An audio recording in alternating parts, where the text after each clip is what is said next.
speak through Fox News and let the independents who are tuning into you, let them know what it is that she stands for, the principles behind her positions. It used to be that new candidates were advised to brush up on the issues so they could handle questions from anyone, even tough questions. The idea behind that was that it prepared you also for actually governing. But now the advice to candidates is only to talk to sympathetic reporters. We need to start now by electing strong leaders who aren't afraid to shake it up. We need strong, principled leaders, public servants who respect our Constitution. This is a cable news show that talks less about Sarah Palin than most other cable news shows, at least as far as I know. It has to do with the fact that Ms. Palin does not have a job or any sort of formal position in any sort of political entity other than her position at the Fox News Channel. However, in Ms. Palin's capacity as conservative celebrity without portfolio, she has just done liberals and Democrats a huge favor for this year's elections. She has picked a fight that is exactly the kind of fight that liberals and Democrats should want to be having across the country right now. So that's coming up. The biggest advance of the abortion industry in America truly has been, as of late, the passage of Obamacare. The abortion industry, she says. The abortion industry. You know, it's kind of like the defense industry or even the military-industrial complex, but for abortion.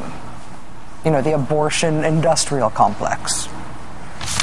The biggest advance of the abortion industry in America truly has been, as of late, the passage of Obamacare. That's why it's essential that we use the 2010 midterms, too, to elect a Congress that will make undoing the damage of Obamacare its first priority. Because of the abortion industry.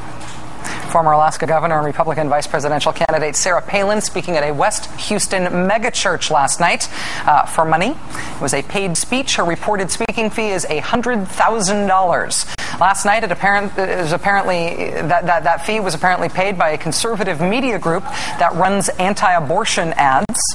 I don't really know what she means by the abortion industry, but clearly the anti-abortion industry is paying very well this year. The idea that there's government funding for abortion services in a health reform bill is, of course, bullpucky. But in the fundraising juggernaut of the anti-abortion world, that's sort of beside the point. The profoundly profane and excellent longtime political blog Wonkette probably put the finest point on this today when they wrote about Palin's for-profit anti-abortion speech, quote, "Of course, the pro-choice folks were angry about health reform precisely because the administration created all these hoops to make sure that no federal money was spent on abortions, specifically to not anger pro-life Democrats. Apparently they shouldn't have bothered and should have just instituted a big money for your fetus program instead, because the Republicans are going to complain about it anyway." God bless Wonkette. Big dollars for your fetus. What's important about this speech is not just that conservatives are running on supposedly pro-choice and their terms pro-abortion policy that isn't real, that they have made something up about abortion rights to rile up their anti-abortion base. That is not news. That's Tuesday. That's any other day of the week that ends in Y. That is not a novel thing. What is important and novel about this for this year's elections is that Sarah Palin, influential conservative celebrity without portfolio, is using her inexplicable but giant platform as a conservative celebrity to argue that the right wants this year's elections to be about abortion rights. You really want to have a national debate about abortion rights? This year, the year that Republicans are running the most extreme anti-abortion crusading candidates that have ever run in 1 year for national office, you want to have a national debate about abortion rights when Republicans are running all these candidates whose position on abortion rights is that the government should force girls and women who have been raped to bear the child of the rapist or of the relative who impregnated them through incest?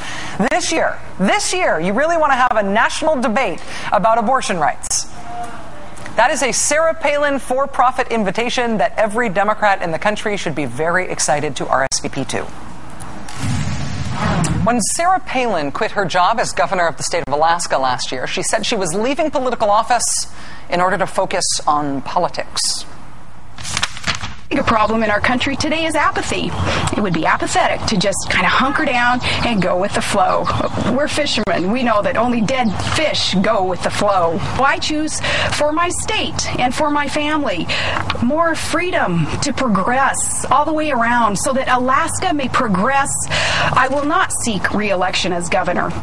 Since quitting being a politician in order to focus on politics, Governor Palin has made a ton of loot. Book deals, $100,000 per speech, the Fox News gig, quitting the stupid public servant stuff, but staying vaguely in politics has been very lucrative for Ms. Palin. Quitting actual politics made her a lot of money.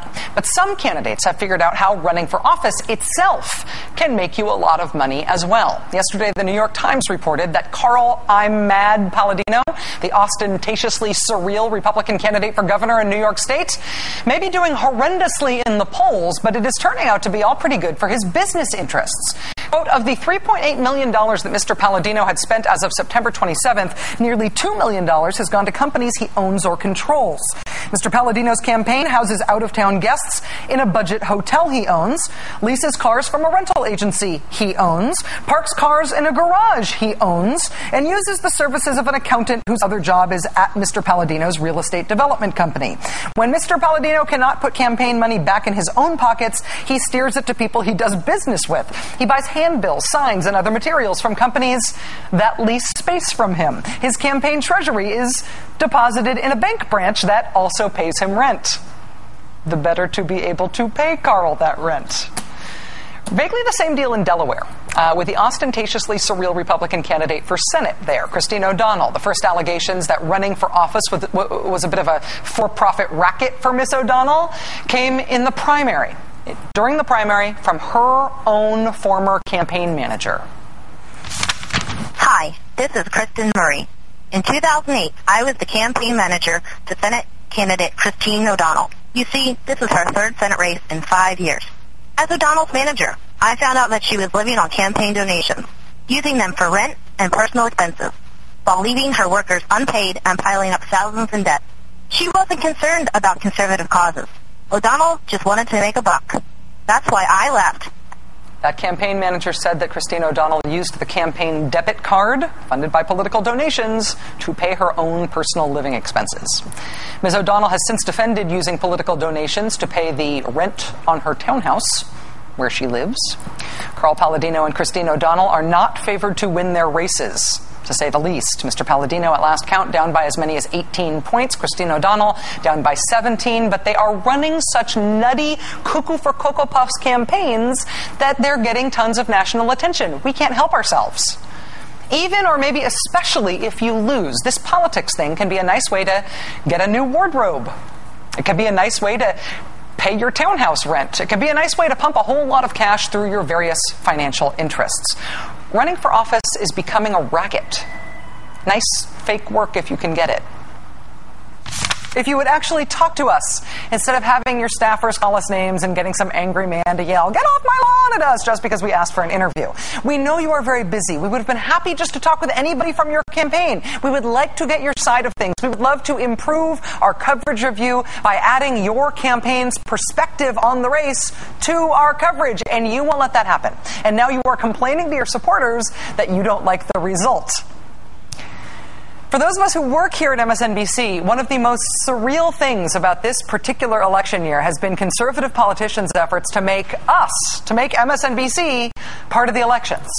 Republican politician or conservative activist X complains that they're not represented in our coverage and then refuses to be represented in our coverage, claiming that we're afraid to bring you their point of view and then refusing to share their point of view with us.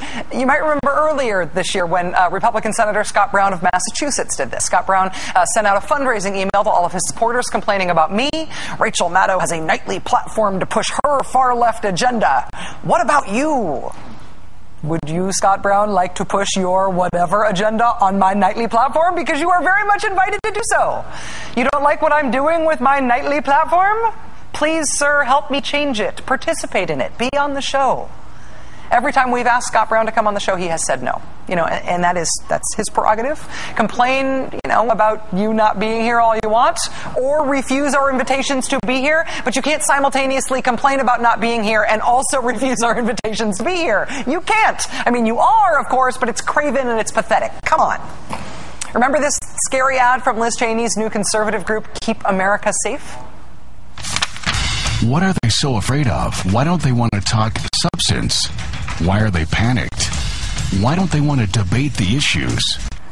Ms. Cheney, you could totally run that ad if we here at MSNBC actually were afraid to debate you, but when we ask you to come on and debate over and over and over again, and you're the one who says no, then you can't complain that we're afraid to debate. There's also the phenomenon this year of Republicans using either my name or the name of somebody else here at this network to raise money.